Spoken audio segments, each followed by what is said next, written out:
Hello, ഇത് നല്ല ടേസ്റ്റിയോടെ വളരെ പെട്ടെന്ന് തയ്യാറാക്കിയെടുത്തൊരു ചിക്കൻ ബിരിയാണിയാണ്. ഇതിന് കുറച്ചും കൂടി ടേസ്റ്റ് കൂട്ടാൻ വേണ്ടിയിട്ട് കിഴികെട്ടാം.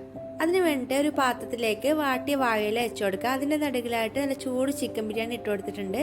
ഒരു മുട്ട പുഴുങ്ങിയതും കൂടി വെച്ചിട്ട് കെട്ടി വെച്ച് അടച്ചു വെച്ച് ലോ ഫ്ലെയിമിൽ 10 മിനിറ്റ് വെക്കാം. അതിനുശേഷം ഫ്ലെയിം ഓഫ് ചെയ്തിട്ട് 20 മിനിറ്റിന് ശേഷം തുറന്ന് നോക്കുമ്പോൾ നല്ല അടിപൊളിയായിട്ടുള്ള ചിക്കൻ കറി ബിരിയാണി റെഡി ആയിട്ട് കിട്ടും. അപ്പോൾ ഇതിൽ സ്പെഷ്യലായിട്ട് ചേർത്തിട്ടുള്ളത് കുരുമുളക് പൊടിയും ഗരം മസാലയാണ്. ചിക്കനും റൈസും ഒന്നിച്ചിട്ട് വേവിച്ചെടുത്ത പെട്ടെന്ന് തയ്യാറാക്കിയെടുത്തൊരു ബിരിയാണിയാണ്. അപ്പോൾ നമ്മൾ ബിരിയാണി റെഡി ആയിട്ടുണ്ട്.